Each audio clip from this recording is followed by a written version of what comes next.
Muy buenas, bienvenidos otra vez, bienvenidos a la serie Los Otros del 36. El 14 de abril de 1935, el presidente Niceto Alcalá Zamora, durante los actos de conmemoración del cuarto aniversario del advenimiento de la República, condecoró con la más alta distinción a 3 militares. 2 de ellos generales, Eduardo López de Ochoa y Domingo Batet, por el mando ejercido contra los sublevados en Asturias el primero y en Cataluña el segundo. El tercer oficial condecorado era un capitán del arma de ingenieros, Ángel Sevillano Cousillas. Durante todo el periodo republicano previo a la Guerra Civil Española, solo se concedieron estas 3 laureadas. Esta es la historia del capitán Sevillano, el héroe de Cúdia-Tajar. Ángel Sevillano Cousillas nació en San Fernando, en la provincia de Cádiz, el 14 de septiembre de 1897. San Fernando era, y es todavía, una ciudad de honda tradición militar. Su puerto es uno de los 3 más importantes de la historia de la Marina Española, junto al de Cartagena y al de Ferrol. La Armada Española siempre ha estado especialmente ligada a estos 3 lugares. Ángel Sevillano era el menor de 5 hermanos, hijos de José Sevillano Muñoz, un general de infantería de marina, y de Emilia Cousillas Barandián, que a su vez era también hija de militar. Todo el árbol genealógico de Ángel Sevillano Cousillas estaba vestido de uniforme. Militares eran sus abuelos, sus bisabuelos, tíos, hermanos, primos, etc. Militares de la marina, militares de infantería de marina, de las armas de infantería, de caballería, de los cuerpos de ingenieros. Ser hijo de un militar permitía acceso a la educación y vivir en un ambiente de clase media-baja. Había apreturas económicas iniciales, con algo más de solvencia, una vez se iban consiguiendo ascensos, porque, lógicamente, los generales, los coroneles, tenían unos salarios en proporción mucho más grandes que los tenientes, capitanes, etc. Las diferencias estaban mucho más marcadas, por ejemplo, que en la actualidad. Su infancia, por tanto, se vería influenciada por ese ambiente castrense, por las ausencias de sus familiares, incluido, por supuesto, su padre, que además estuvo en África en varias ocasiones, y por una predisposición a querer seguir los pasos de sus antecesores. Así pues, comenzó su preparación para ingresar en infantería de marina desde muy joven, pero no lo consiguió, a pesar de que su padre era general del cuerpo. Tras ello, decidió ingresar con 17 años como soldado voluntario del primer regimiento de infantería de marina. El 26 de octubre de 1914 se inició en la milicia como lo había hecho José Varela Iglesias, empezando directamente desde soldado. 10 meses después consiguió su ingreso en la Academia de Ingenieros de Guadalajara, el 6 de septiembre de 1915. Este centro era muy exigente. Mientras las academias de infantería o caballería sacaban tenientes tras 3 años de formación, en la de ingenieros se precisaban 5 y existían muchos contenidos científicos que exigían mayor pericia y conocimientos a los que aspiraban a ser oficiales del cuerpo. De hecho, Ángel Sevillano permaneció 6 años en la academia. Su ingreso se produjo con la 101 promoción, pero repitió el tercer curso, algo muy habitual en ese momento, para finalizar su periodo de formación con la 102. Saliendo de teniente el 9 de julio de 1921. Hay que tener en cuenta que muchos quedaban en el camino y ni siquiera conseguían finalizar el periodo académico. Entre sus profesores se encontraba el comandante Masquelet, que años después llegaría a ser ministro de la Guerra durante la Segunda República y que los aficionados a estos vídeos conocen con profundidad. Toda esta exigencia hacía, como había recogido el propio Emilio Mola en su libro El pasado, hazaña y el porvenir, que algunos infantes se sintieran como que estos oficiales de los cuerpos facultativos los miraran por encima del hombro. La no existencia de una academia general fomentaba las diferencias entre las distintas armas y cuerpos y generaba corporativismo. En cualquier caso, el teniente sevillano no tendría mucho tiempo de pensar en lo dura que había sido la academia. El mismo mes de julio se produce el colapso de la Comandancia General de Melilla, cuyas tropas son severamente derrotadas por una serie de cávilas levantiscas dirigidas por el caid de los Beni Urriaguel, Mohammad Abdelkrim al-Hatabi. El general González Silvestre había muerto en la posición fundamental de Anual y el segundo en el mando, el general Navarro, había recogido a unos 3.000 supervivientes de varias circunscripciones, de las más de 120 posiciones que en esos momentos estaban repartidas por todo el territorio de la Comandancia General, y había llegado hasta Montearruit, donde trató de defenderse a la espera de auxilio. El mismo 26 de julio de 1921, cuando todo esto está teniendo lugar, Sevillano estaba de vacaciones en su ciudad natal y recibe un telegrama urgente en el que se le ordenaba incorporarse al batallón expedicionario de zapadores de Melilla. Claro, él en ese momento estaba de vacaciones, cogió un tranvía hacia Cádiz y se presentó en el gobierno militar. Al día siguiente ya estaba en el crucero Cataluña para dirigirse a la ciudad española en África. Llegó a Melilla al mediodía del 28 de julio, tras una travesía que duró toda la noche. Allí se presentó al jefe de la Comandancia de Ingenieros, al coronel López Pozas, e inmediatamente se incorporó al batallón que le habían asignado. López Pozas era el coronel de toda la Comandancia de Melilla, el coronel de Ingenieros me refiero. Ya saben, porque lo hemos dicho en otros vídeos, que solo había 6 compañías de zapadores en la comandancia. De hecho, las compañías, todas ellas, se encontraban a vanguardia cuando se inicia el desastre. Unos trabajando en la famosa carretera que pasa por el desfiladero de Izumar, la única ruta de abastecimiento y de evacuación que había llegando a Anual, al menos la única completa, porque luego había lo que llamaban el Camino Viejo, pero se seguía trabajando en ella porque no estaba finalizada, se había ido desplegando con mucha más rapidez, lógicamente, que los trabajos permitían poder tener esas líneas, esas arterias de comunicación enlazando las diferentes posiciones, al menos las posiciones fundamentales, porque había que llevar impedimenta, piezas de artillería e incluso vehículos. Ya era un momento en el que había camiones dentro de la comandancia.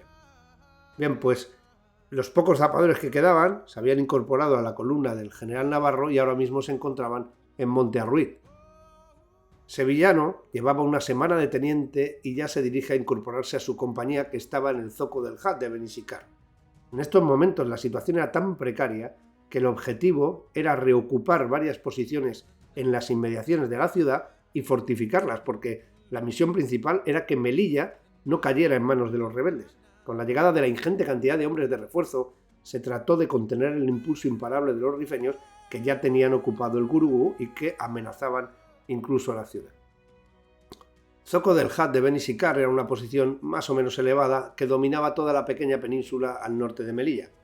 Allí se presentó el teniente sevillano con un impermeable, una pistola al cinto y una cama de campaña. No tenía más posesiones que aquello. Su jefe de compañía era el capitán Fosar, que se había incorporado a la columna del coronel Riquelme. Riquelme era el jefe del regimiento Ceriñola y durante todos los hechos de Anual se encontraba enfermo en la península. Regresó cuando pudo y ahora mandaba una de las columnas que trataban de tomar posiciones en las zonas próximas al campo exterior de la ciudad.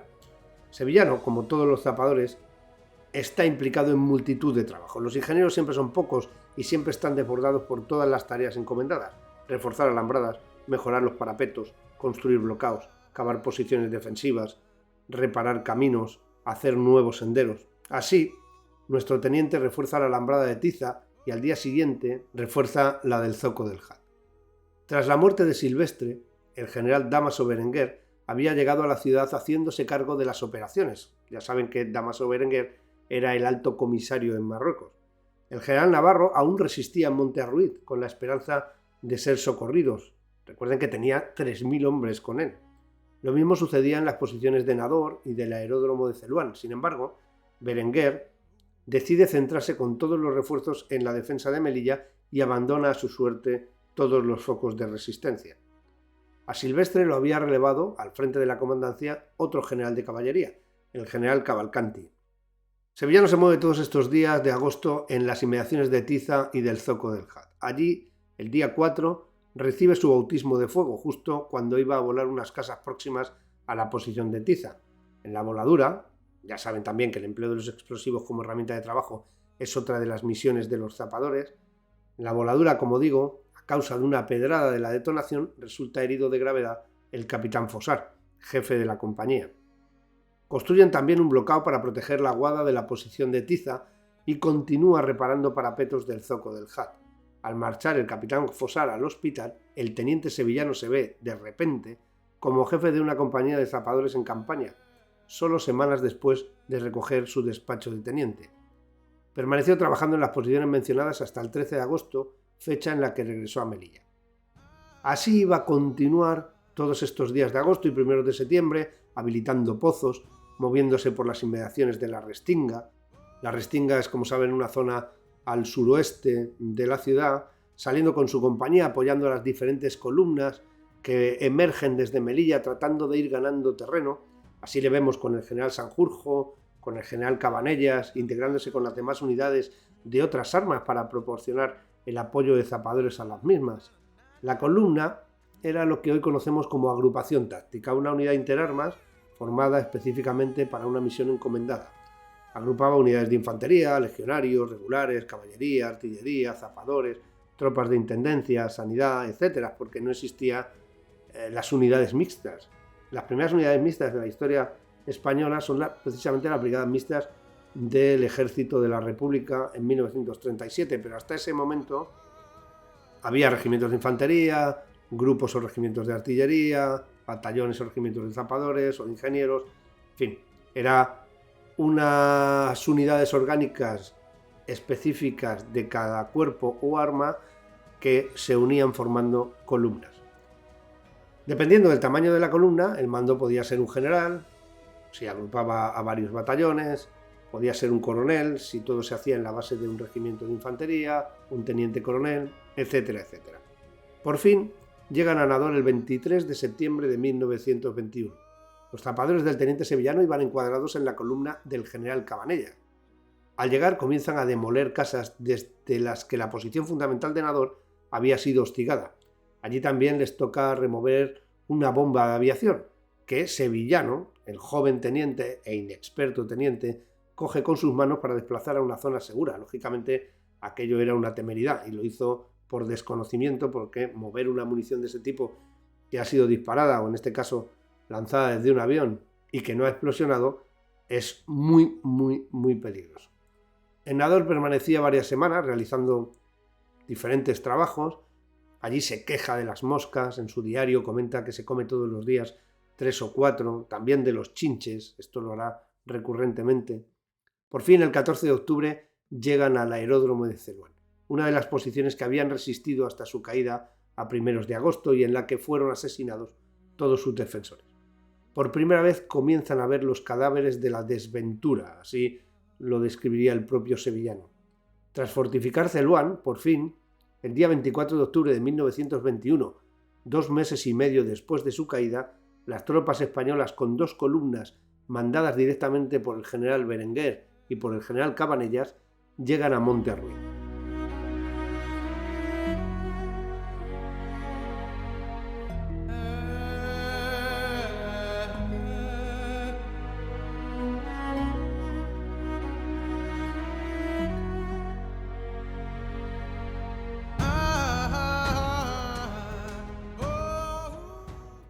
Los rifeños habían huido, por lo que no fue necesario siquiera pegar un tiro. 3 compañías de zapadores hacen una zanja para enterrar los cadáveres, y escribe el teniente sevillano en su diario ese día: empiezan a traernos los que estaban dentro de la posición. Aquello es interminable. Más tarde nos llevan a fortificar una de las esquinas de la posición. Sevillano continuará junto a sus zapadores formando parte de las columnas que irán recuperando territorio. Permanecerá haciéndolo hasta el 30 de diciembre de 1921, día en que regresa a Melilla justo para celebrar la Nochevieja.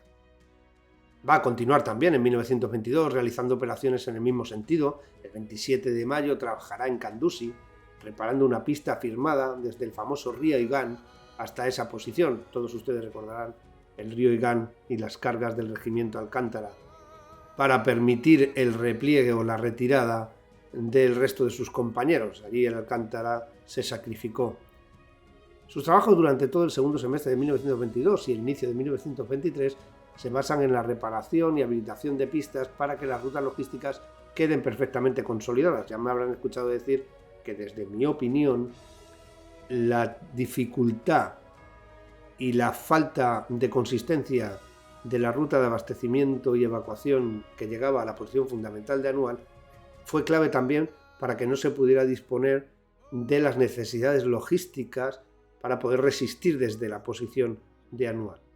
Eso forzó la retirada y dio origen al desastre. Por eso también podemos entender que hay un esfuerzo importante para el mantenimiento y cuidado de estas pistas, sobre todo en invierno. A mediados de 1923 es destacado al Peñón de Vélez de la Gomera como ingeniero de dicha isla, y allí se debería ocupar de la construcción de un embarcadero y varios parapetos. Allí le vamos a ver incluso con un mono de trabajo, porque los oficiales de ingenieros, los oficiales de zapadores, siempre se implicaron también en las tareas manuales, ayer, hoy y espero que siempre.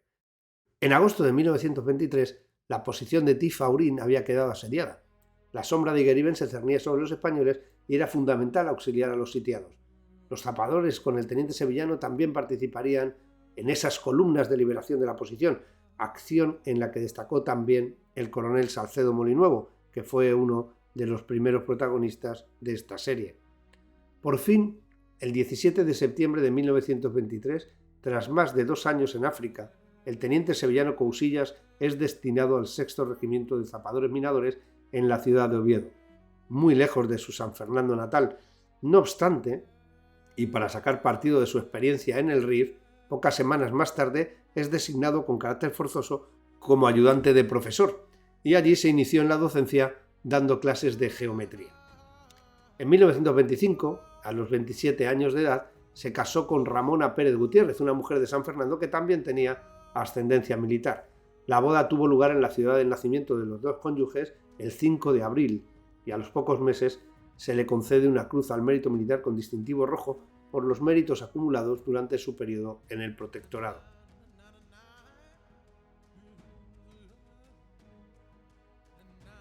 Las cosas en África no iban muy bien. Miguel Primo de Rivera, una vez alcanzó el poder, decidió abandonar algunas de las posiciones interiores para poder replegar unidades a la península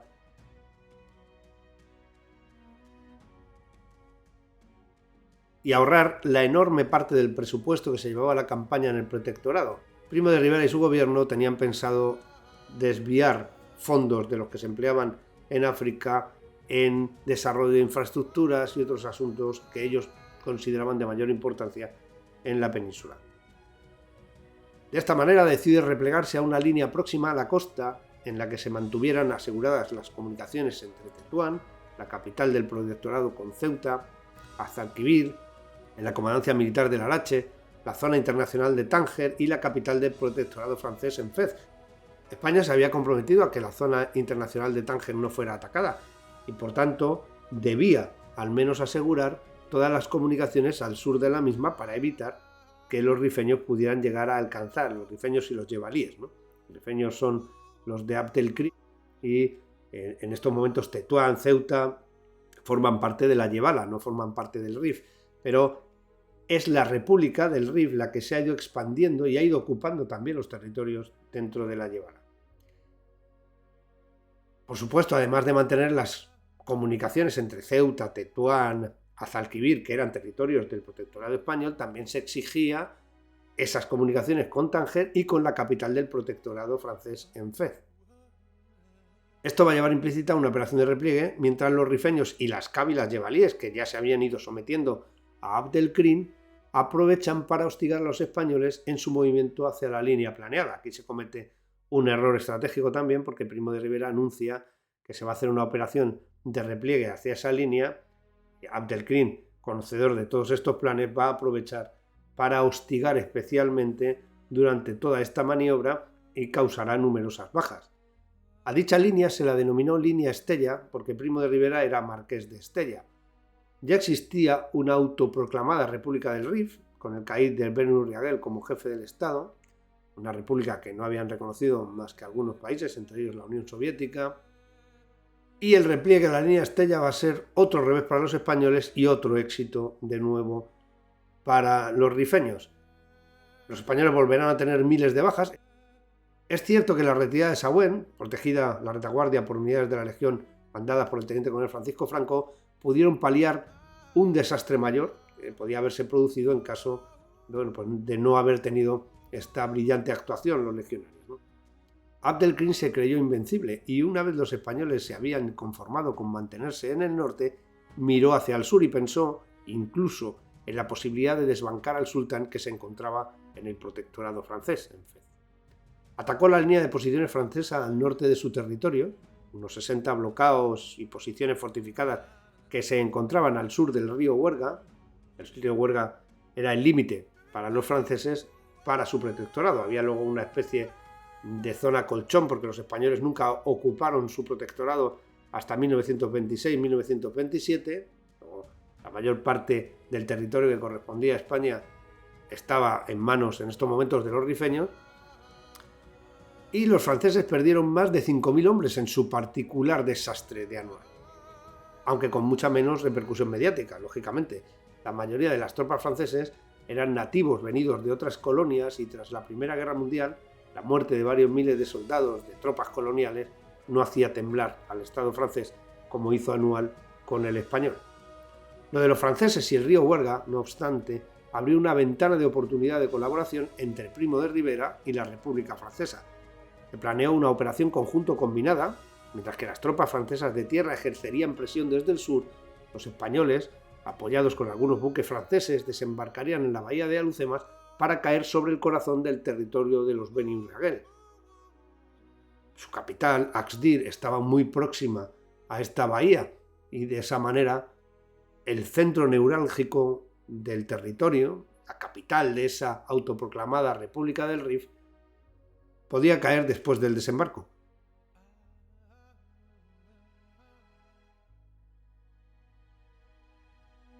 Para la operación se reforzaron las comandancias generales, por lo que el teniente sevillano fue destinado el 12 de agosto, con carácter eventual, a la segunda compañía expedicionaria del 6º Regimiento de Zapadores Minadores de Ceuta. Allí se incorporó el 17 de agosto. Sevillano volvía a África 2 años después, al lugar donde había pasado los primeros meses de su carrera militar, donde había vivido las terribles experiencias de llegar al aeródromo de Celuán o posteriormente a la posición de Monte Ruiz y de tener que enterrar él mismo, junto con sus zapadores, a sus propios compañeros. La operación no era un secreto, y Abdelkrim maniobró con inteligencia, conocedor de la implicación de miles de soldados de las comandancias de Ceuta y Melilla en el desembarco. 4.000 rifeños se prepararon para, unidos a otras jarcas de la Yebala, atacar la cadena de posiciones que estaban al sur del río Martín, el río que es la entrada a la ciudad de Tetuán. El Gorges es un macizo al que llamaban el Gurugú de Tetuán. Una de las posiciones próximas al Gorges era la de Khudia Tajar. Estamos hablando de una cadena montañosa con varias alturas que dominaban por completo la capital del protectorado. Khudia Tajar estaba a 944 metros de altura sobre el nivel del mar y a menos de 9 kilómetros de distancia reducida a Tetuán. En ese momento, el alto comisario era el propio Miguel Primo de Rivera, que iba a mandar toda la fuerza de desembarco. El presidente del directorio asume también la alta comisaría de España en Marruecos porque es un momento clave. El desembarco tiene que salir bien sí o sí, porque se está jugando todo su prestigio y la posibilidad de que su gobierno continúe en los próximos años. El jefe de las tropas de tierra sería el general Sanjurjo Sacanel. Khudia Tajar era una de las alturas de la cadena montañosa de Beni Hosmar y era visible desde la ciudad de Tetuán. Amenazar Tetuán era una jugada maestra, porque si los españoles aceptaban el envite, detraerían tropas para tratar de salvar la capital del protectorado, y de ese modo había posibilidades de que incluso abortaran el desembarco. Esto es lo que buscaba Abdelkrim y tiene toda la lógica del mundo. El jefe de las tropas rifeñas era Mahmed Abdelkrim, el hermano del jefe del Estado de la República del Rif, el hermano más pequeño. Además contaba con la cábila de Beni Hosmar, que conocía perfectamente el territorio que pisaban, porque estas montañas lógicamente estaban dentro de Beni Hosmar. Los moros disponían de 7 piezas de artillería que ubicaban en una posición al sur y que estaba a 1,5 kilómetros de Khudia Tajar, un poco más elevada que esta, por lo que la dominaba completamente. Ahí comenzó el ataque. La posición estaba custodiada por 92 hombres del regimiento infante número 5, compuesto por catalanes y aragoneses, soldados europeos. Ya saben que los españoles llamaban soldados europeos a aquellos que no eran nativos o del Rif o de la Yebala, porque estos se engrosaban normalmente en las compañías de regulares, las mías de policía indígena, las diferentes jarcas que participaban del protectorado, las tropas jalifeñas, porque el jalifa era la representación del sultán en el protectorado español, era la máxima autoridad, que no era en teoría una colonia, era un protectorado. También había 22 artilleros para servir a las 4 piezas de la posición, además de 3 soldados de ingenieros que eran los telegrafistas para el uso del heliógrafo. El heliógrafo, ya saben que es un aparato que mediante el uso de espejos y la reflexión del sol permite, utilizando el código Morse, la comunicación, el mandar telegramas, que en este caso se llaman heliogramas. El jefe de la fuerza era el capitán Gómez Zaracíbar, y con él había 2 tenientes y un alférez jefes de sección. Entre ellos, el más antiguo era el teniente Carlos Ocasar Blanco, que va a ser importante para entender también esta historia. En total, en la posición, el día del inicio de las hostilidades, había 143 hombres. El desembarco de Alhucemas estaba planeado para el día 7 de septiembre. 4 días antes, el día 3, a las 5 de la mañana, la posición de Kudya-Tajar empieza a recibir intenso fuego artillero. La posición tenía parapetos hechos de piedra, porque era una zona muy rocosa, con dificultad para la excavación, y por tanto se aprovechaban las piedras que se conseguían en esa altura para utilizarlo como parapeto. También tiene desventaja el empleo del material pétreo, porque lógicamente hay facilidad para que haya rebotes, sobre todo cuando no tienes toda la fortificación cubierta por arriba, ¿no? Pero en cualquier caso da una gran consistencia a un parapeto, mucho mejor que los sacos terreros o cualquier otro material similar. Dentro de la posición había unas 7 tiendas cónicas. Imagínense ustedes lo hacinados que debían estar las casi 150 personas que debían vivir allí.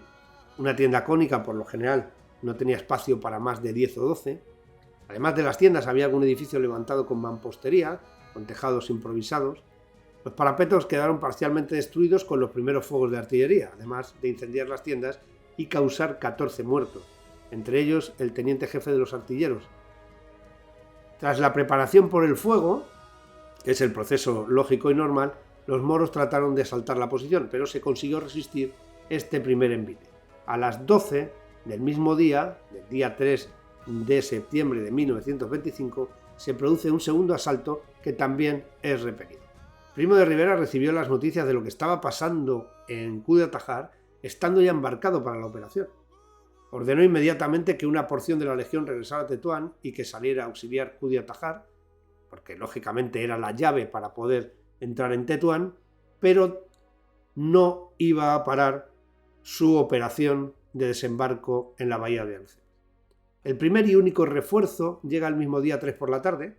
Se trata de una sección de zapadores al mando del teniente Ángel Sevillano Cousillas, cuya misión principal es la de recomponer el parapeto que ha caído desmantelado tras el ataque con artillería por parte de Abdelkrim. Con él llegan 12 artilleros con el teniente Fuentes Pila. Por último, una mía de la Mejala, con 56 hombres al mando del teniente Arjona, que ocuparían una tienda fortificada muy próxima a Kudya-Tajar y que, protegía indirectamente la posición. A partir de este momento, el 3 por la tarde, Kudya-Tajar quedó completamente aislada. Sevillano escribe en su diario cómo ese primer día comienza a trabajar en el parapeto como le había ordenado el capitán jefe de la posición. Mientras trabajan siguen recibiendo fuego de artillería y también de fusilería, ya que tienen al enemigo muy próximo. Durante la reparación explosiona una granada y el teniente sevillano resulta herido en el pecho. Los zapadores caen como chinches por estar trabajando bajo un intenso fuego.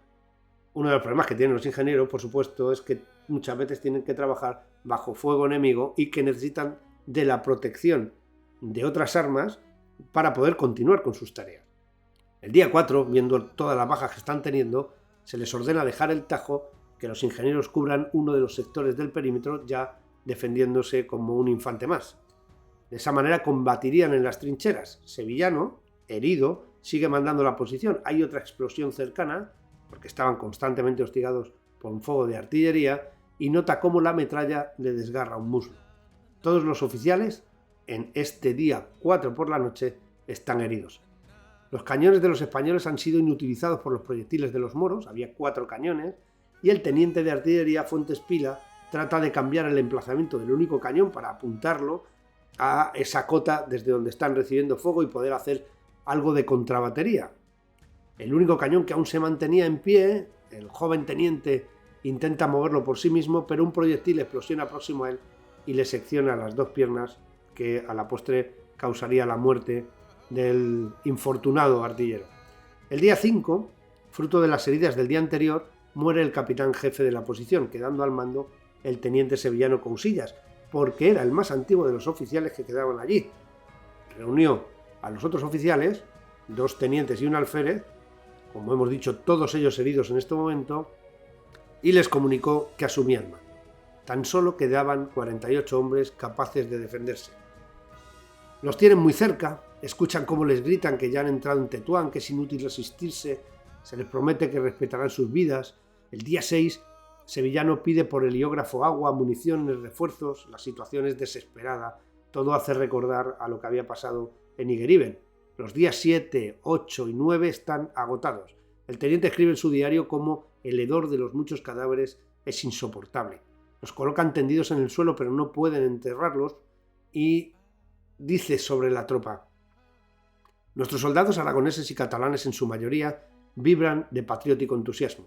La distribución equitativa de los orines del poco ganado que guardamos a cubierto es esperado como bálsamo. Como ven, ya están bebiendo orines, el agua es racionada, y aunque algunos pilotos, uno de ellos incluso va a llegar a morir en este esfuerzo, desesperadamente tratan de mandarle bloques de hielo, como había pasado en Monte Arruit, no es suficiente como para poder normalizar la hidratación de los que están allí defendiéndose. El día 10 se recibe un telegrama del propio Miguel Primo de Rivera diciendo que está seguro de poder socorrerlos. Sevillano escribe que esa noche y la siguiente resisten ya por inercia y que las penalidades son extremadísimas. El día 12 reciben un heliograma. El heliógrafo es lo único que les mantiene con esperanza, porque a través de él es donde les dicen que aguanten un poco más.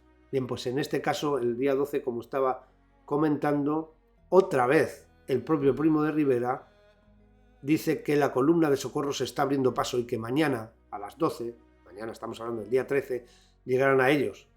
Una de estas columnas estaba mandada por el coronel Joaquín Fanjul, que era jefe de Estado Mayor de la zona de Ceuta.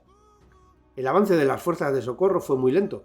Por fin, el comandante García Escámez, al mando de la tercera bandera de la Legión, y el capitán Rodrigo Martínez con una compañía de regulares de Melilla, consiguen liberar la posición el día 13. De una guarnición total de 200 hombres, solo 34 habían sobrevivido, y de ellos, 22, se encontraban heridos de diversa gravedad, todos los oficiales incluidos en estos últimos.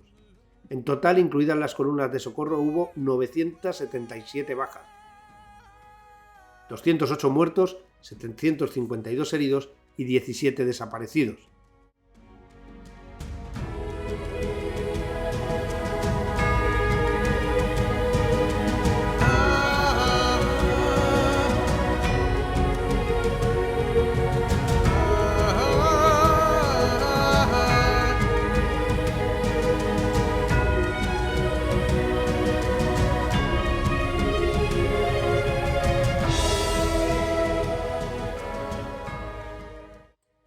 El día 25 de noviembre, mes y medio después, el general Primo de Rivera en persona impone la medalla militar individual al teniente sevillano Cousillas en la Plaza del Rey de San Fernando, en su ciudad natal. Al acto en las escalinatas del ayuntamiento acuden las autoridades locales y de paisano el teniente coronel José Varela Iglesias, que como saben también es de San Fernando. Sevillano tenía heridas de metralla en la clavícula, en el hombro, en el esternón y en el muslo derecho, todas ellas infectadas. En las radiografías aparecieron 7 fragmentos, de los cuales le pudieron sacar algunos de ellos. Sin embargo, los que estaban profundamente insertados en el cuello no pudieron ser extraídos. Estuvo un año casi sin poder mover la rodilla. El propio Alfonso XIII homenajeó en Madrid a los que habían participado en la acción de Cudiatajar. Allí se condecoró a algunos de ellos, como al cabo Muley, de regulares de Melilla, que tenía la manga llena de sus heridas de guerra. Sevillano, curiosamente, no fue invitado al acto, pero sí lo hizo el teniente Ocasar, de infantería, que recibió el abrazo del rey. Se abrió un litigio por el cual el coronel Fanjul, jefe de Estado Mayor, había contemplado que el mando le habría correspondido al teniente Ocasar y no al teniente Sevillano, a pesar de que éste lo había ejercido de facto. Todo este litigio molestó mucho al zapador porque detuvo el juicio contradictorio para la Cruz Laureada de San Fernando. Cuando escribió al rey quejándose de no haber sido ni siquiera invitado a aquel acto, el rey lo recibió y le dijo: a él le di un abrazo y a ti te doy dos. Sevillano había ascendido a capitán en 1926 y fue destinado a la comandancia de Menorca, lugar al que no llegó ni siquiera a presentarse porque fue una vez más destinado a la Academia de Ingenieros. Como ven, la mayor parte de su vida se la pasó entre África y la Academia. Allí volvió a ejercer de profesor, mientras le iban llegando condecoraciones, la medalla de sufrimientos por la patria, con sus heridas. Las heridas se reflejan en esa cruz de hilo rojo dentro de la medalla de color amarillo y verde, la cruz de primera clase de la Orden de María Cristina, que es esa placa que lleva en el bolsillo. El capitán permaneció en la Academia durante varios años, participando en el homenaje que se hizo al capitán Arenas, muerto en Monte Arruiz, en Molina de Aragón. Aquel acto llegó a ser presidido por el propio Alfonso XIII. Con la llegada de la República, Sevillano prometió obedecer sus leyes y defenderla con las armas, como todos los militares que continuaron en servicio activo durante este periodo. Dejó la Academia y pasó un tiempo en la inspección de automóviles hasta que en diciembre de 1931 es destinado al Batallón de Zapadores Minadores número 2, el que tenía como guarnición la plaza de Sevilla. Allí mandó la primera compañía de la Unión. El 10 de agosto, destinado en Sevilla, se le ordenó volar el puente de Castro del Río, en Córdoba. De esa manera impediría la llegada de las tropas desde Madrid. La orden venía de una autoridad ilegítima, pues estaba teniendo lugar el golpe de Estado liderado por el general Sanjurjo Sacanel. Sevillano no llegó a volar el puente, porque un comandante le informa que está formando parte de una sublevación y queda muy sorprendido. El golpe, en cualquier caso, ya había fracasado. Aún así, fue encarcelado y permaneció en prisión 17 meses hasta 1934. Su objetivo, en este caso yo creo que no hay duda, era el de obedecer órdenes de sus superiores sin plantearse siquiera qué es lo que estaba pasando. No llegó de todas formas a ser juzgado porque el fiscal retiró la acusación el 1 de febrero por la aplicación de la ley de amnistía. Ya saben que amnistiaron a todos los que habían participado en la Sanjurjada, muchos de ellos detenidos simplemente por sospecha, sin haber participado activamente, entre ellos el propio general Godet, y fue destinado a Madrid a mandar una compañía de nuevo, una compañía de zapadores. Por fin, con Gil Robles como ministro de la guerra y tras las declaraciones de la tropa superviviente de la posición, el capitán Ángel Sevillano Cousillas fue condecorado con la Cruz Laureada de San Fernando, la más alta distinción para un soldado. La imposición tuvo lugar el 14 de abril de 1935 en la Plaza de Armas del Palacio Nacional, el antiguo y actual Palacio Real. 3 militares recibieron tal distinción, los generales Batet y López de Ochoa y el capitán Sevillano. El propio presidente de la República colocó la laureada sobre su pecho y como testigo del acontecimiento estaba el jefe del Estado Mayor Central, el antiguo profesor del capitán Sevillano, el general Masquelet. Unos días más tarde, el propio ministro de la Guerra, José María Gil Robles, le ofreció un homenaje en el ministerio. Al mismo asistió también uno de los jefes de la columna de liberación de Cudiatajar, el general Fanjul, que en este momento era subsecretario de Guerra. Su destino, el 18 de julio de 1936, era en la plana mayor del regimiento de zapadores que estaba en ese momento en el cuartel de la Montaña. Pero, aunque parece en la relación de oficiales del cuartel de la Montaña por ser ese su destino, en realidad se encontraba en comisión de servicio en el Ministerio de la Guerra, en el Palacio de Buenavista. El 20 de julio de 1936, por tanto, se dirigió a su destino como cualquier otro día, mientras se estaban produciendo los hechos en el cuartel de la Montaña, donde se había refugiado el propio general Fanjul. Sevillano intentó entrar en el Ministerio de la Guerra para ocupar su puesto de trabajo, pero le mandaron a casa porque solo se permitió la entrada de los coroneles jefes de sección ese día. Al día siguiente, el día 21, volvió al ministerio y en la puerta había un civil armado. Lógicamente, los milicianos, tras la orden de José Giral de proporcionar armamento a las milicias, se habían hecho con responsabilidades de orden público. Este civil lo condujo a la Dirección General de Seguridad y allí quedó detenido. Se demostró su inocencia y el juez instructor especial libró una providencia al director de la cárcel para que lo pusieran en libertad. A pesar de ello, fue trasladado a la cárcel Modelo y quedó detenido en la primera galería, en la celda 129. En la Modelo había 1.100 oficiales del ejército hacinados a 8 presos por celda. La mayoría de ellos ni siquiera habían tenido tiempo de pronunciarse a favor o en contra, y se les mantenía retenidos por miedo a que pudieran ser quinta columnista. El 21 de agosto, los funcionarios de prisiones fueron relevados por milicianos y a partir de ese momento todo comenzó a cambiar. Se produjo la matanza que todos ustedes conocen, donde se asesinaron varios políticos, Melquiades Álvarez, Albiñana, Martínez de Velasco, Manuel Rico Abello, los falangistas Ruiz de Alda, Fernando Primo de Rivera, el general Osvaldo Capaz, entre otros muchos. Sevillano había quedado suelto y aún así no fue puesto en libertad, y a partir de este momento la cosa iría peor. El 15 de noviembre, con el frente próximo a la Modelo, ya saben que la operación para intentar tomar Madrid empieza el 6 o el 7 de noviembre, fue trasladado a la cárcel improvisada de Poirlier. Allí quedó ya incomunicado y fue sacado el 18 de noviembre de 1936 hacia Paracuellos del Jarama, donde fue fusilado junto a otra treintena de presos. Su mujer había podido ir a visitarle hasta el 21 de agosto, hasta esas fechas en las que los funcionarios de prisiones fueron trasladados a labores administrativas y se hicieron con el control de los prisioneros o con el control de los detenidos las milicias. Su quinta hija nació 10 días después de su muerte. El zapador que había aguantado los tormentos inimaginables en la posición de Cúdia-Tajar, defendiéndose junto a los soldados aragoneses y catalanes que mostraron tanto valor y que tanto le habían impresionado, fue pasado por las armas tras haber sido absuelto de su responsabilidad en la sublevación de julio de 1936. Para ser honestos, no sabemos a ciencia cierta qué hubiera hecho caso de haber estado en el cuartel de la Montaña. No sabemos si habría sido leal a sus jefes sublevados o no, o leal al general Fanjul. Lo que sí sabemos es que el capitán sevillano es uno de los otros del 36. Y por eso ha tenido aquí su episodio y nuestro recuerdo al héroe de Cúdia-Tajar. Muchas gracias por ver los vídeos, muchas gracias por darle a me gusta, muchas gracias por estar ahí. Nos vemos en el siguiente. Gracias.